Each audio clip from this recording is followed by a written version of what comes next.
Welcome to UN Insider. I'm Elaine Reyes at the United Nations headquarters in New York. Join us as we delve into the world's most pressing issues and learn how the people inside work toward a better future for everyone around the world. Coming up on UN Insider. AI will fundamentally alter every aspect of human life. Weighing the benefits and potential pitfalls of artificial intelligence. The UN looks for ways to keep pace with the powerful and rapidly changing technology. Climate change is not just a change in the weather. Climate change is changing life on our planet. Record global temperatures and mounting devastation. Leaders push for drastic changes to address the climate crisis. It is killing people and devastating communities. Planting the seeds of change. Innovative program is transforming an ocean of sand into a green oasis. Next.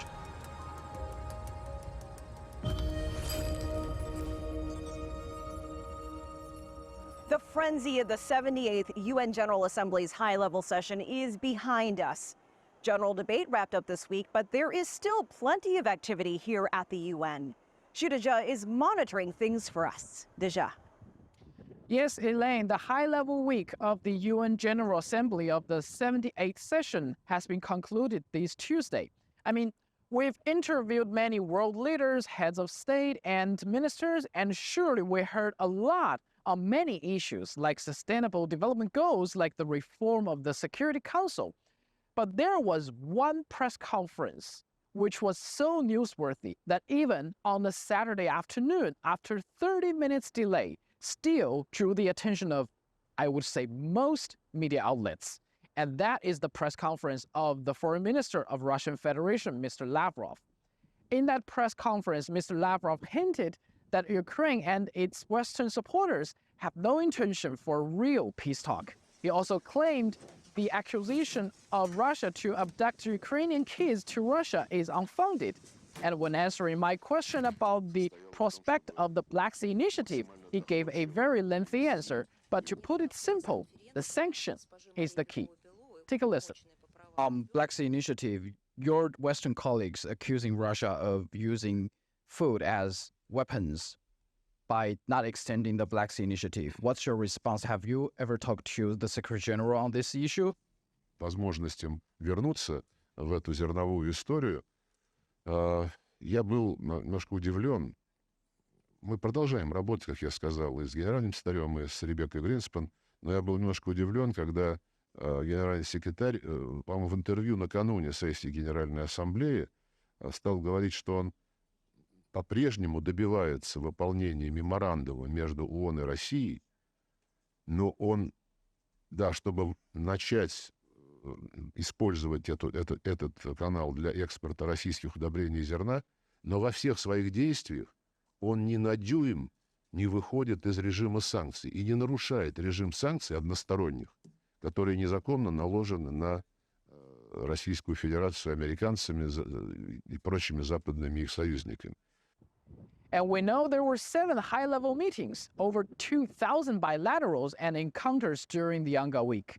This Thursday, when President of the General Assembly, Mr. Dennis Francis, was in the briefing room, I asked him the meaning of those meetings and what he has learned from this experience. What do you think is the meaning for having those different meetings while we're not really put our priority on those high-level meetings?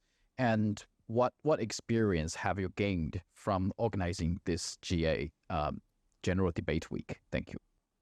Coming out of COVID-19, when all of the restrictions were in place, one can understand why it was necessary to have these encounters, because fundamentally things are going off track.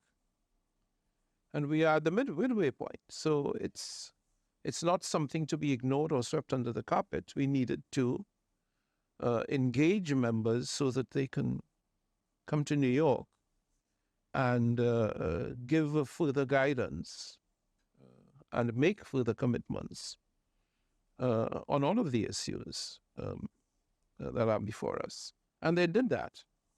And that's from me this week. Elaine. CGTN's Shudija, thanks.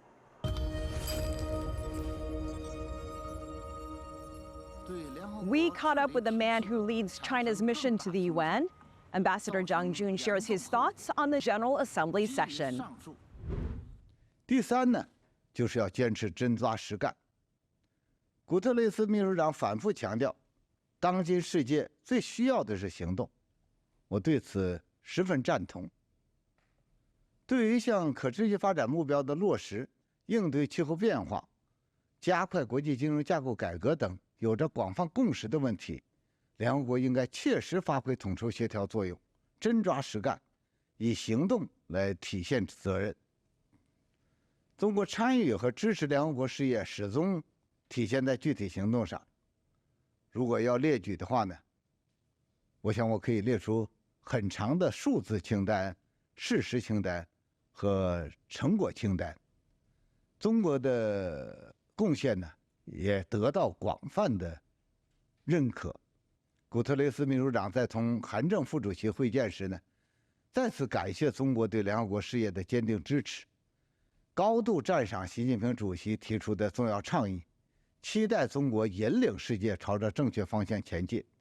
这可以说充分体现了中国对联合国的独特的贡献。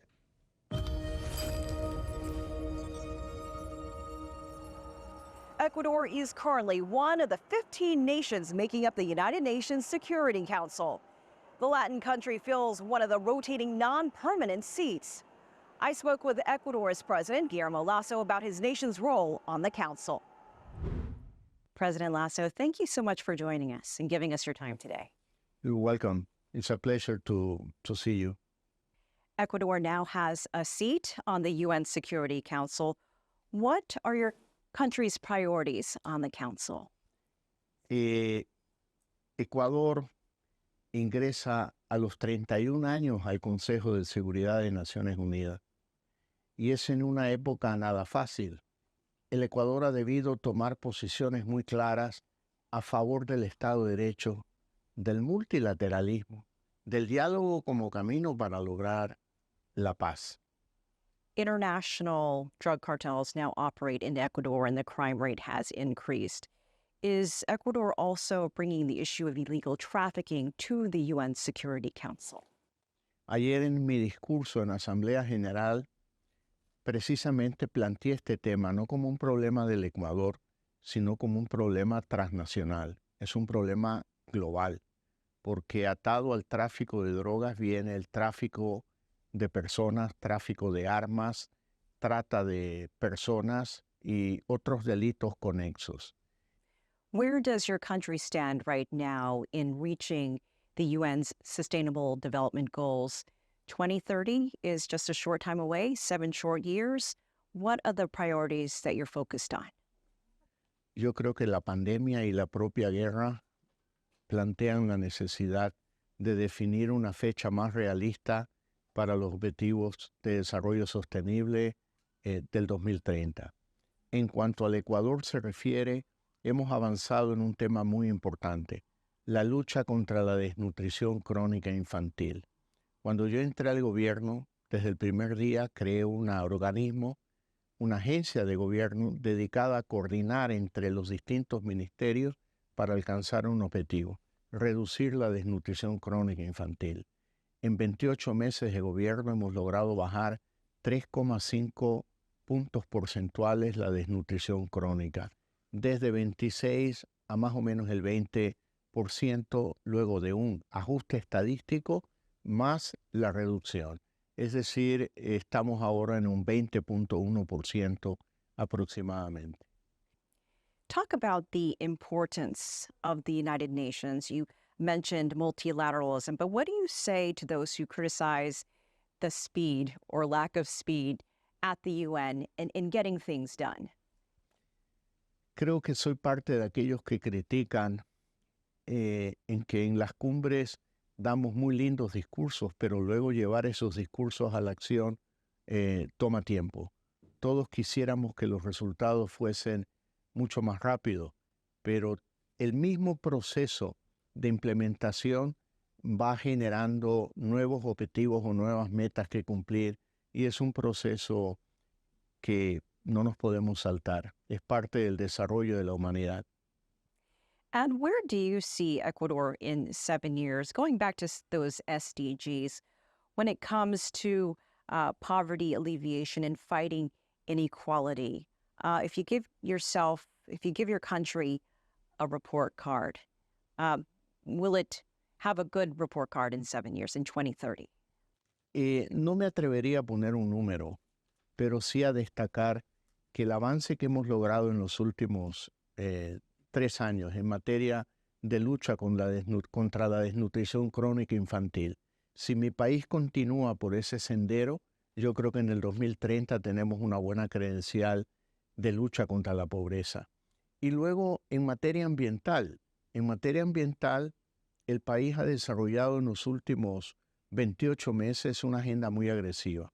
Primero, hemos creado la Reserva Hermandad, creando 60,000 kilómetros cuadrados de reserva marina alrededor de las Islas Galápagos. Y en base a esta decisión, hemos llevado a cabo un canje de deuda por conservación que es el más grande de la historia de la humanidad, por 1.630 millones de dólares, que representa el 10% de la deuda externa del Ecuador con actores privados en los mercados financieros internacionales. President Lasso, thank you so much for joining us. We appreciate your time. Muchas gracias a usted por esta entrevista que la he disfrutado. Coming up, AI development is now outpacing Moore's law and moving at breakneck speed, and governments are unable to keep up. UN Insider.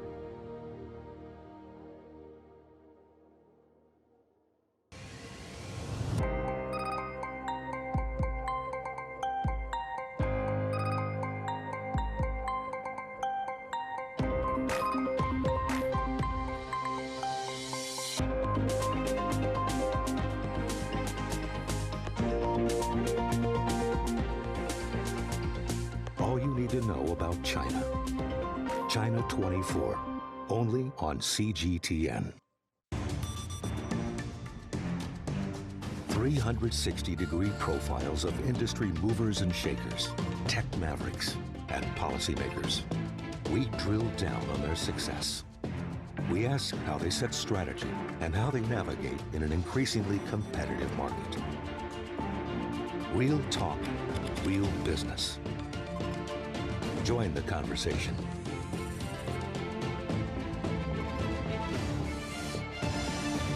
Biz Talk, only on CGTN.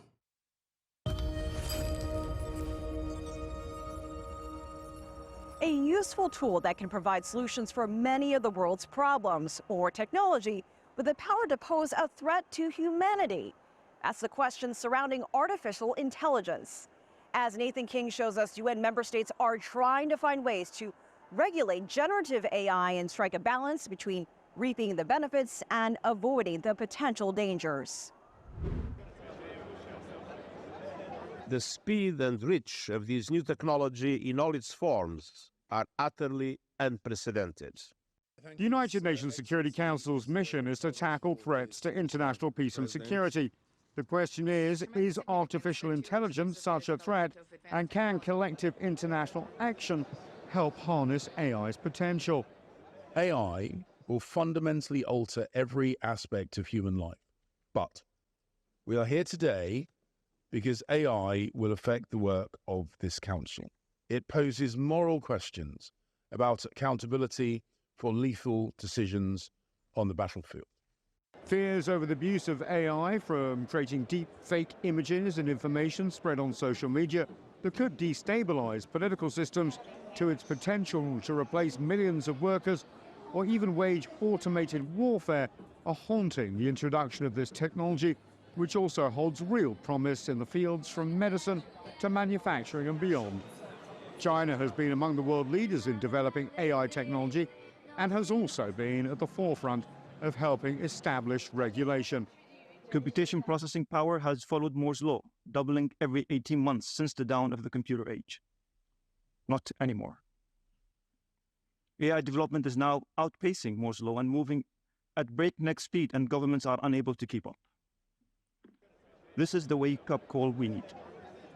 It is time to be optimistic realists when it comes to AI, not just for assessing the threats this technology poses to international peace and security, but to harness the opportunities it offers.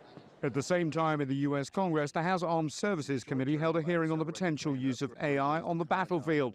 Lawmakers and the population at large are alarmed at the ethics of AI-directed warfare, with computers making data-driven decisions without human control. Some military planners, however, see AI-driven decisions as a potential decisive advantage in times of war.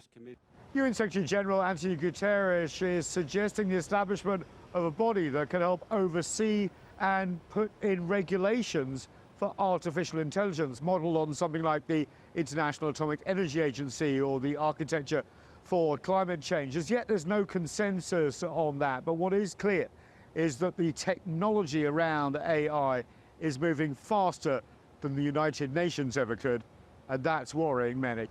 Nathan King, CGTN, Washington.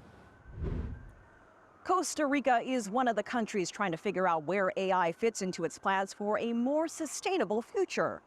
I sat down with the country's foreign minister, Arnaldo Andre.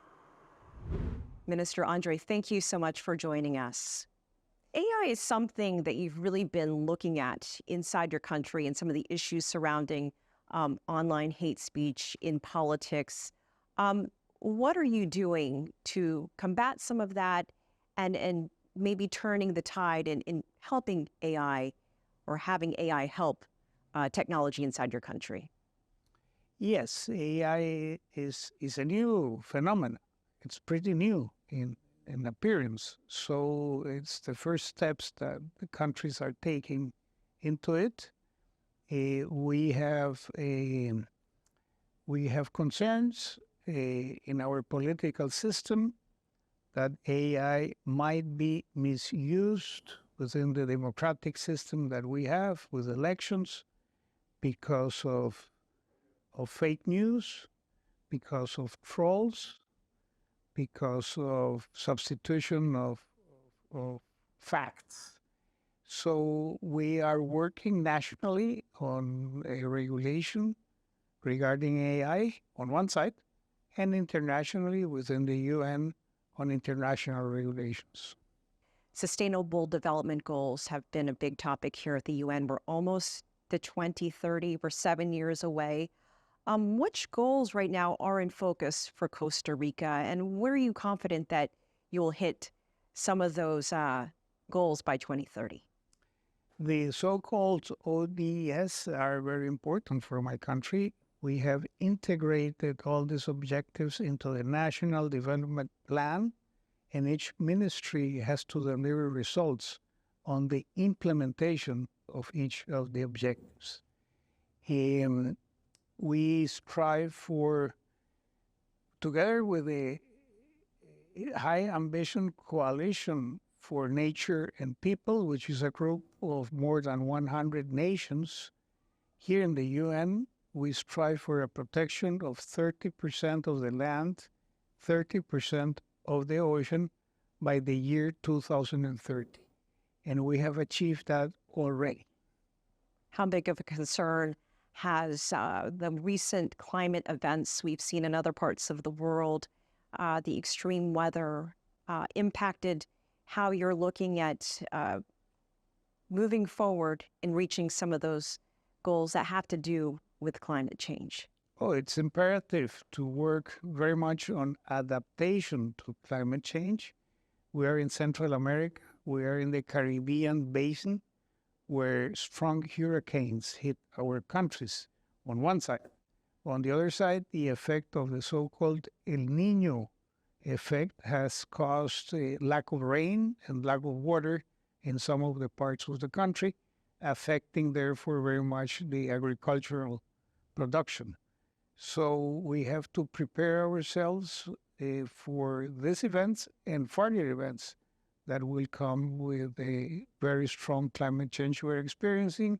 You know, this year, 2023, has been the hottest year in humanity. 2023 marks the 10-year anniversary of China's Belt and Road Initiative. Costa Rica joined in 2018, and I just want to get your thoughts on how that has impacted Costa Rica's infrastructure and some of the projects that you have going because of it. China and Costa Rica have celebrated 16 years of a diplomatic relationship. We are very happy with the relationship that over the 16 years have evolved and developed. And China, the Embassy of China is very present in many areas of the country. For instance, this year, up to last month, over 110 public servants have visited China in training programs that China has provided to our public servants in the very various areas. The Belt and Road Initiative started with one road, the road that links the capital to the Atlantic coast, to the port of Limon, and it's still under construction. That's the main infrastructure project that has been developed between the two countries. Minister Andre, thank you so much for your time. We appreciate you joining us. Oh, you are very welcome anytime. Coming up. It was the hottest August on record by a big margin. It's the second hottest month ever. UN Insider.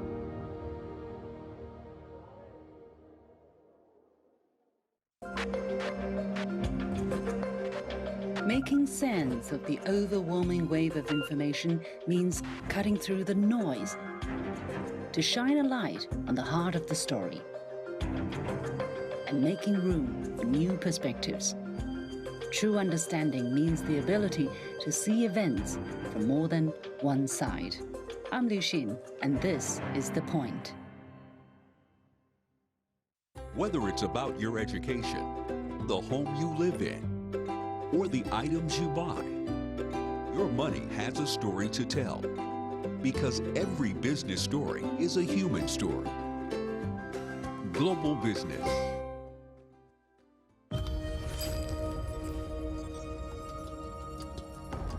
Renewable energy accounts for 30% of the world's electricity. The clean energy industry could create 14 million new jobs by 2030. By 2050, renewable energy could employ 42 million people. 2023 is on track to be the hottest year on record. Temperatures soared this summer, and July entered the record books as the hottest month ever. Around the world, the devastating impacts of our changing climate are becoming more frequent and taking a devastating toll. More than 35 centimeters of rain in just 24 hours. That's what parts of eastern Libya faced this month as a storm overwhelmed two dams, flooding the city of Derna, killing thousands. Scientists say rising temperatures made that disaster up to 50 times more likely. From floods and intense storms to dangerous heat waves, the impacts of climate change are intensifying. Global sea surface temperatures are unprecedented. Antarctic sea ice is unprecedentedly low for this time of year, and it was the hottest August on record by a big margin. It's the second hottest month ever, and this follows July 2023, which was the hottest month on record. We must be determined to tackle the most immediate threat to our future, our overheating planet. Climate change is not just a change in the weather. Climate change is changing life on our planet. It is affecting every aspect of our work. It is killing people and devastating communities. The UN is calling for immediate action and drastic cuts to global greenhouse gas emissions in an effort to meet the goals of the Paris Climate Agreement. With just months to go until the next UN Climate Summit in Dubai, the Secretary General says the targets can be met, but there is no time to waste. The 1.5 degrees limit is possible to be achieved. We are not talking about a dream. We are talking about something that can be real if we mobilize all our energies to make it happen. Droughts are becoming one of the biggest threats to sustainable development. Some researchers say that by 2050, dry spells and the lack of rain will affect over 3/4 of the global population. In north-central China, drought has been particularly challenging, but one experiment is trying to reverse its effects with a solution straight from nature.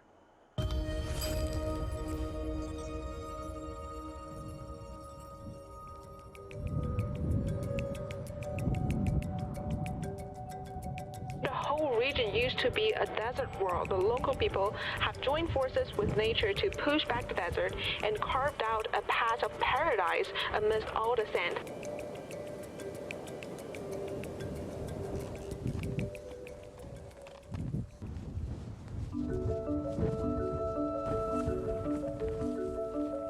Tang Ximing is part of the government's scientific research team for desertification control. Desertification is degradation of drylands that happens as a result of climate change and worsening droughts, as well as human activities like overgrazing.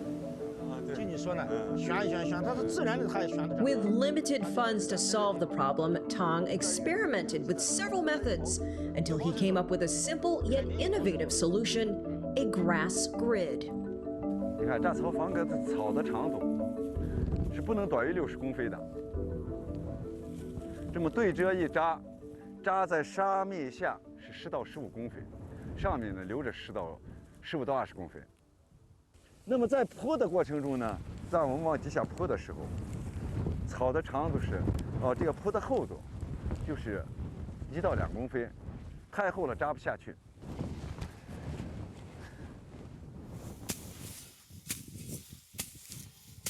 The roots are 8 to 10 times longer than the grass itself, deep enough to find underground water. Starting in 2000, the government began to invest more funds into reversing desertification. Today, 1.5 million square kilometers of desert in China have been treated. 你看，这地方房格扎好以后。 种的草，你看，我心情特别激动，因为在沙漠里面，是种活一棵树，种活一棵草是很不容易的。就是我到了沙漠里面，看着一个，在沙漠里面活上一棵树一个草，就像爱护它们，就像爱护我的小孩一样。这是一代人接着一代，就是这么干下来的，才使我们的这个沙漠呢，北边呢形成了一道。 这个生态的屏障，就保护着我们的家园、我们的黄河，还有我们的铁路和其他基础设施。